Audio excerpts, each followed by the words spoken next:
Welcome to Better Sex, where you get the information and inspiration to create and enjoy your best possible sex life. Join your host, sex therapist Jessa Zimmerman, as she brings you expert guests, helpful tips, knowledge, and strategies to improve your intimate relationships.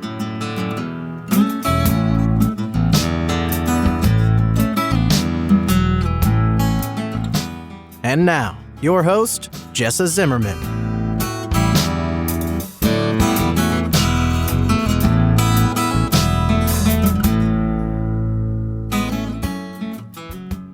Hey, welcome back to the Better Sex Podcast. This is Jessa. I am so glad you're here. I really appreciate you tuning in and spending some time with me.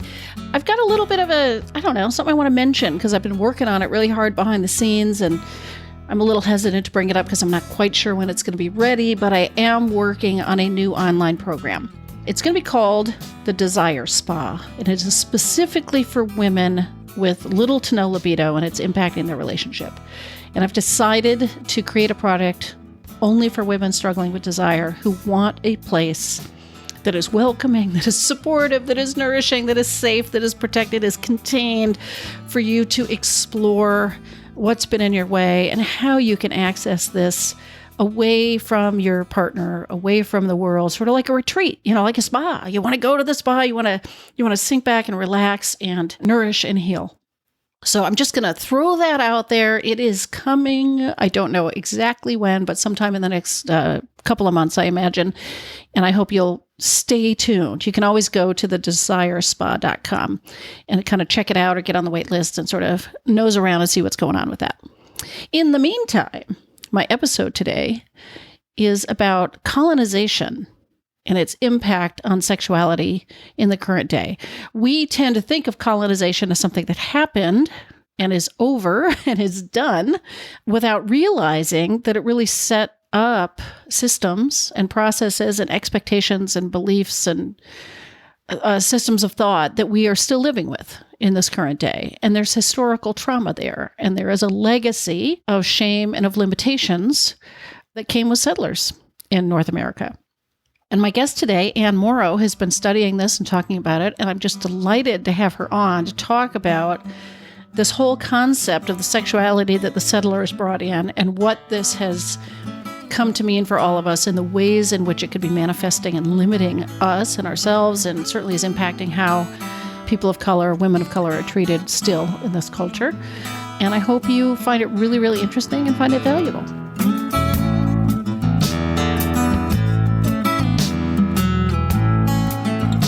And before we start the show today, it is sponsored by Intimacy with Ease. It's a method to help otherwise happy couples achieve a sex life that is easy and fun for both of them, so that you can actually just enjoy your sex life with zero stress. For more information, if you want to watch a brief little training video that's available, all of that, go to intimacywithease.com. So, Anne, thank you so much for being with me today. Thank you for having me. I'm excited to be here. Yeah, I'm really glad to be covering the topic. So we're talking about colonization and the intersection with sexuality. So maybe, can we start with basics, like the concept of colonization and why is this relevant today? Yes, of course. Before we get started, if you don't mind, I just want to take a moment to acknowledge the land that I'm on. I think we're both on Coast Salish territory. Mm-hmm. And specifically now I am on the Duwamish tribe ancestral lands. And I think it's really important, since we're talking about colonization, that we take a moment to acknowledge that we are not on our traditional homeland, that this is the Duwamish territory. And one reason that I'd like to bring this to everyone's attention is that there is this misconception that colonization was one event in history and it was over. And the truth is that systems and structures have been in place since colonization that perpetuate the genocide and sexual harm to Indigenous folks and other brown people. And I think one of the reasons that brought me to studying colonization in the first place was trying to wrap my mind around the missing and murdered Indigenous women and girls epidemic that we have here in Seattle. So Seattle is the number one for the top 10 cities that have the most missing and murdered Indigenous women and girls. Seattle's number one. I had no idea. And this is the problem. I thought this was all happening like in North Dakota or Wyoming or Montana or something, right? That's no. Even when I hear about it, which isn't enough, right? It always seems like it's somewhere else. Right. And I think that's the problem, is that here we as locals, a lot of us don't know what's going on our own land. And we need to question, why don't we know that? Right.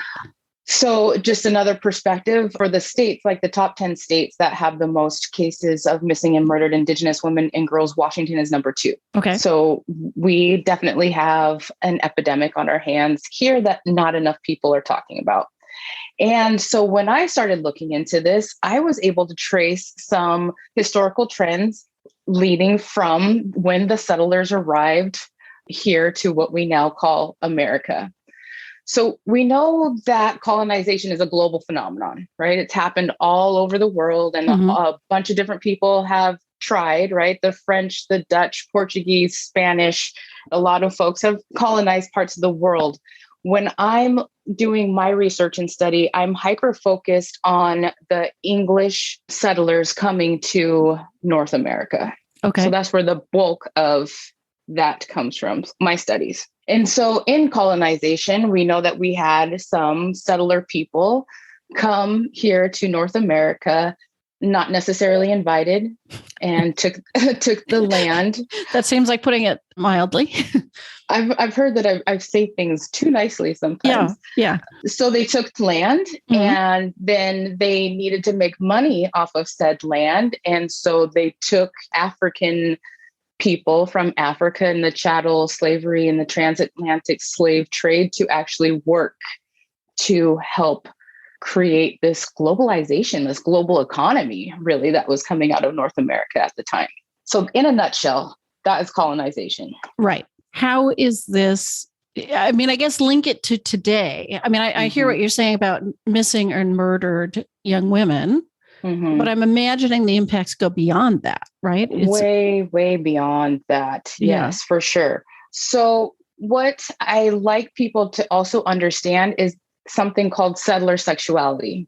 This was a sexuality that the settlers brought with them, and as they became the dominant culture, became the American human sexuality model, really, that sexuality was based off of. When the settlers arrived, they had their own ideas of what sexuality should be. And a lot of that was for procreation. Yeah. When they arrived, they saw like Indigenous people, like they saw two-spirit people, or they saw that it was a matrilineal model, right? Instead of a patriarchal model, or they saw homosexuality, or they saw Indigenous people exchanging in sexual play outside of marriage. They were completely appalled by this because they really wanted to stay within what was settler sexuality, which was no sex before marriage. You are property of your father until you're married. And then you're property of your husband. Exactly. Yeah. We don't want you masturbating. Like, that is bad. We're not going to talk about menstruation because that is bad. You're not supposed to be nude. You're not supposed to have inordinate affection. So too much desire or affection, no homosexuality. And we also find that they're really gendered. Right? We have women are supposed to dress a certain way. They're supposed to be homemakers. They don't work outside of the house. They're supposed to stay virgins. This is where the Americans see the word virgin.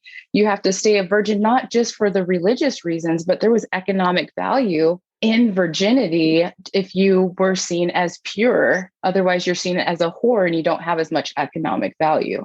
And how different is this than what we know of the Indigenous people's sexuality and sexual expression?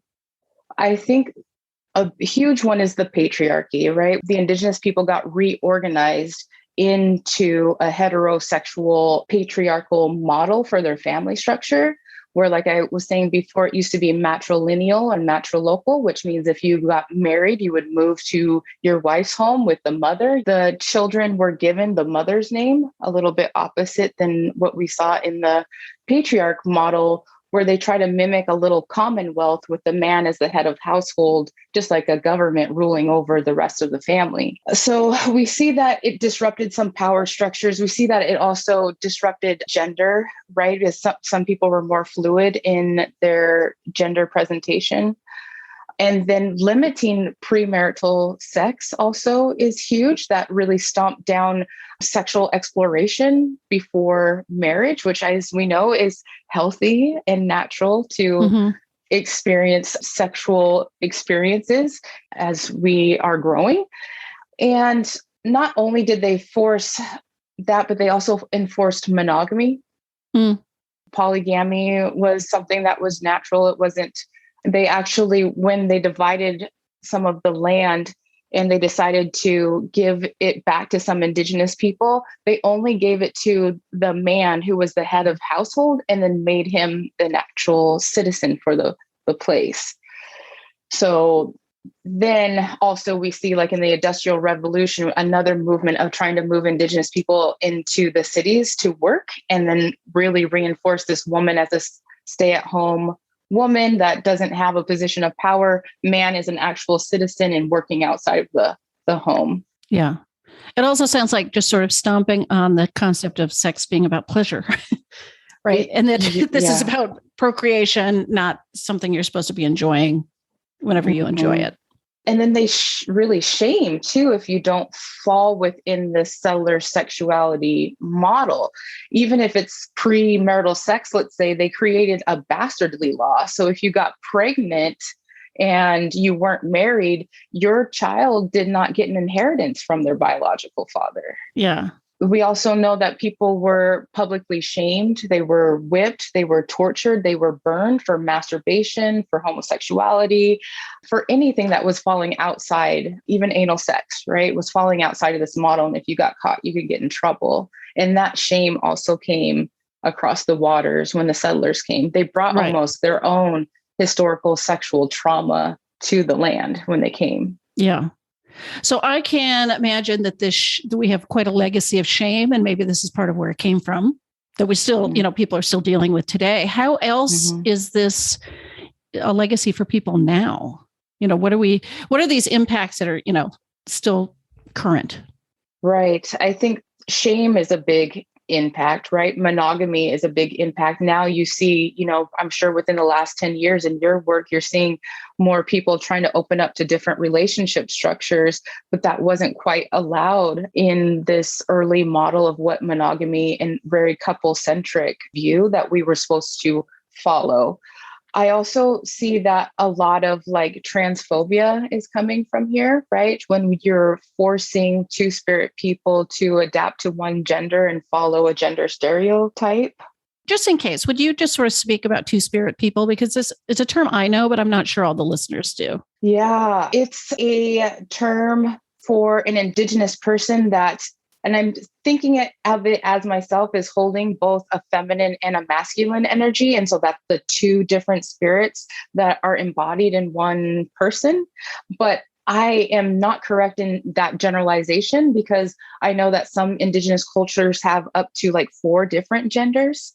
So that's just another example of our limiting view because of this colonization. And this is the only way we think about gender and sexuality. We've limited possibilities in our gender and in our language around gender. Yeah. So not only do I think, it's impacted all the things that I've listed before, but another big thing is how beauty standards is a big thing. What we see as American people as beauty comes from these colonial concepts of beauty that we've held on to for this long. Okay. That also, that's always sitting me with a burden. I mean, I'm just aware of how many people struggle under this mantle. Exactly.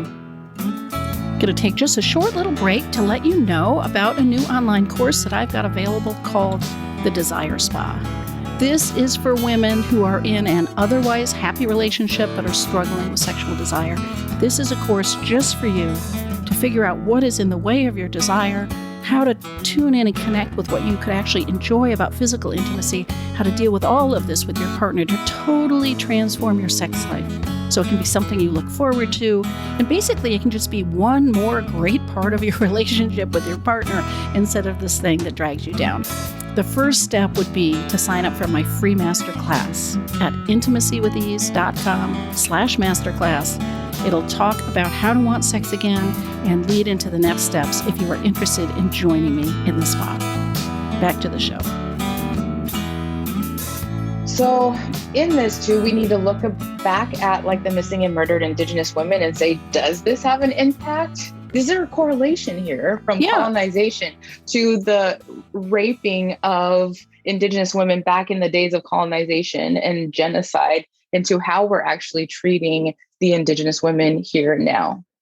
I think that with the sexual script that's inherited in American sexuality, there is a maltreatment of especially women of color, but of people of color in general, which I think is echoed through what I didn't mention earlier, is that all of the colonizers that I mentioned earlier, they were all on a racial hierarchy where they saw you as more godly or more pure, the lighter you were, right? And so this, as you see, as the 2020 uprisings and, we're bringing more social justice move, putting a spotlight onto this, we can see that this is still perpetuated. The way that we are viewing people of color is different than white people are being viewed through the white lens. And we have to look at then what does that mean for American sexuality and why we are having an epidemic or why Black women are being assaulted at higher rates, right? Because there's messaging from the beginning of our structure that is reinforcing and perpetuating the sexual assault from those colonial days. Yeah. I'm sitting here thinking this structure is not good for anybody, right? Like it's not only affecting people of color, but it is more dramatically affecting people of color. Right. What are some of the ways that people might be living with this legacy and maybe not aware of it? How is it showing up and manifesting for people and they're just thinking, oh, something's wrong with them, or I don't know, they're broken or they feel ashamed, and they may not have realized that this is something that's been handed down for hundreds of years. Well, right when you said that, I had a client pop into my mind straight away, and it was a person with a lot of internalized kink shame. He thought that something was terribly wrong with him because he was a little bit kinky, not even super kinky, just a little dash of kinky. And it brought him so much distress. It brought him so much distress in his relationship because his wife also was like, oh my God, what in the world? This is so weird. Yeah. Right. Because it was outside of the type of sexuality that we've been normalized to have. Yeah. Or socialized to have, I should say. And again, that strikes me as something that someone of any race, any identity could sort of experience. What do you think is specifically more likely for people of color? This sort of legacy of what do you call it? The settler construct? Sexuality. Right. Yeah. I think I brought it to an example, maybe because this person actually was a white person, is that it's not just people of color. Right. But where I'm seeing it being the most problematic for people of color is in sexual assaults and rape. Okay. Because they're more likely to be targeted? I think that there is a perception of how people of color, women of color especially, are treated in the media and how we are seen as, let's just talk about Black women specifically for a moment.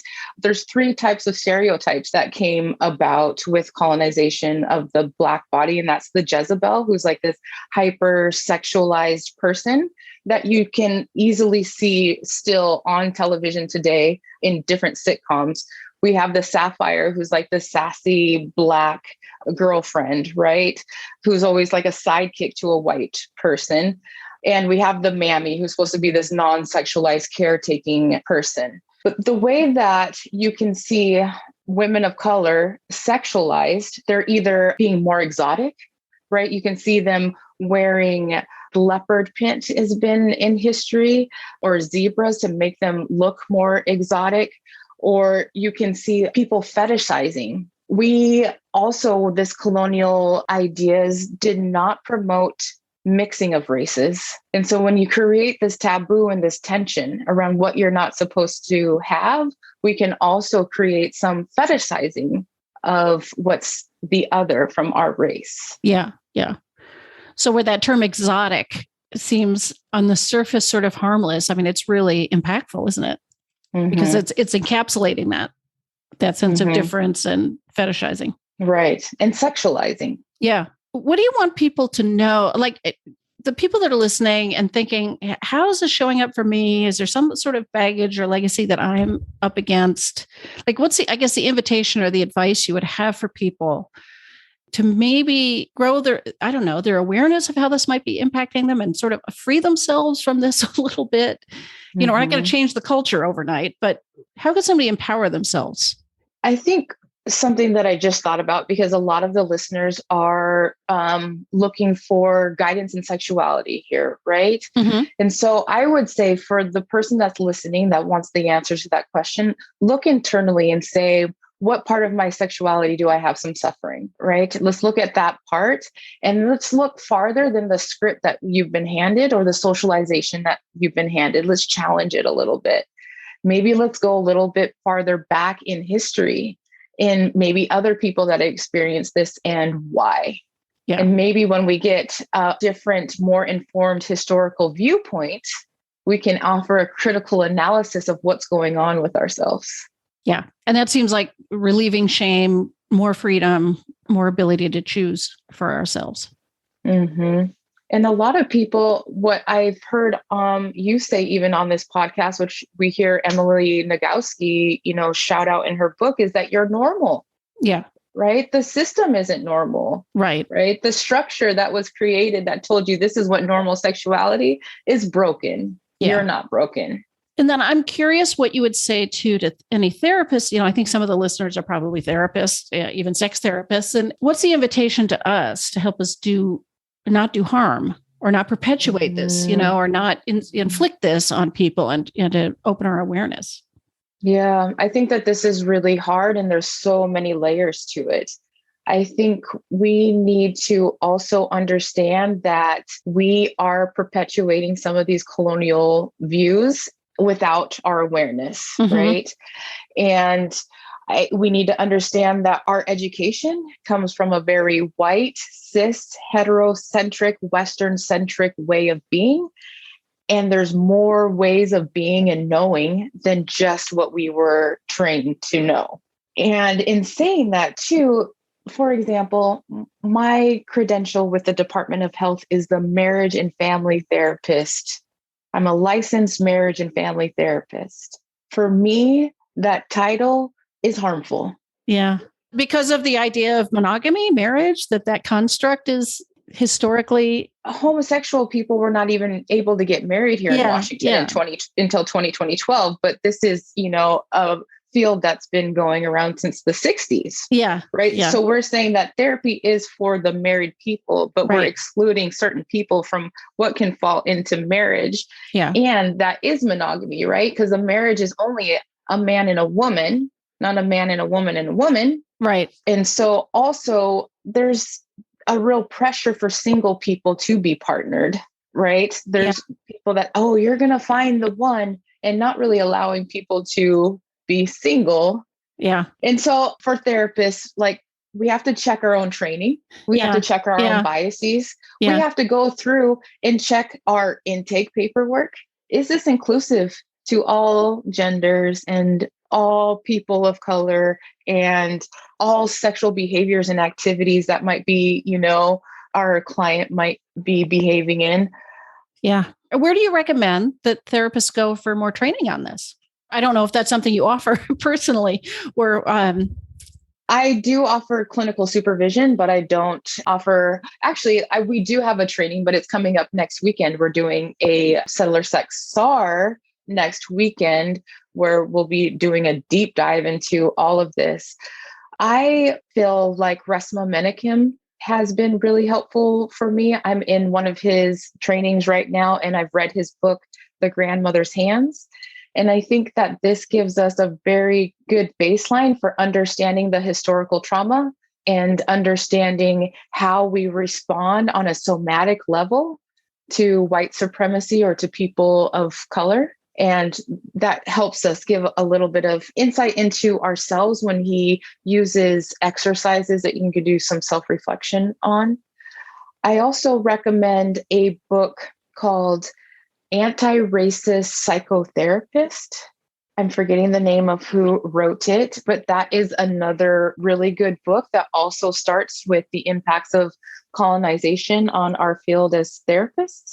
I'll find those and put them in the show notes too. So if therapists are interested, they could get the links for those. Would either of those be appropriate just for regular people too, that maybe whether they're in therapy or not, just for some of this exploration of their own, or is it? I recommend Resmaa Menakem's book, My Grandmother's Hands, for everyone. Okay. The other one is tailored for therapists. The other one for therapists that I think helps us, because like I said, with the colonization, they kind of set forth this idea that only one way works, right? Like, and a lot of times this was the Christian way. God is the only one God, and we do things this way.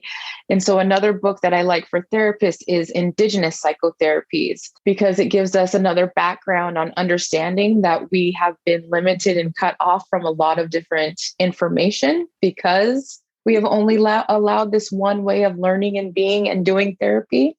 And then it also shows us some examples of Indigenous psychotherapies as an alternative.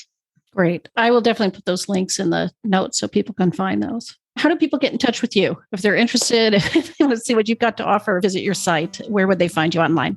I am available on all the social medias, and Mauro, and with the EMAURO on Instagram, Facebook, all of the things. Great.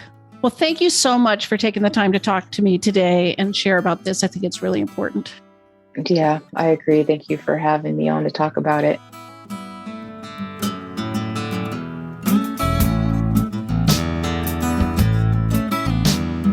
You've been listening to Better Sex. Please visit our website, bettersexpodcast.com, for show notes and additional episodes.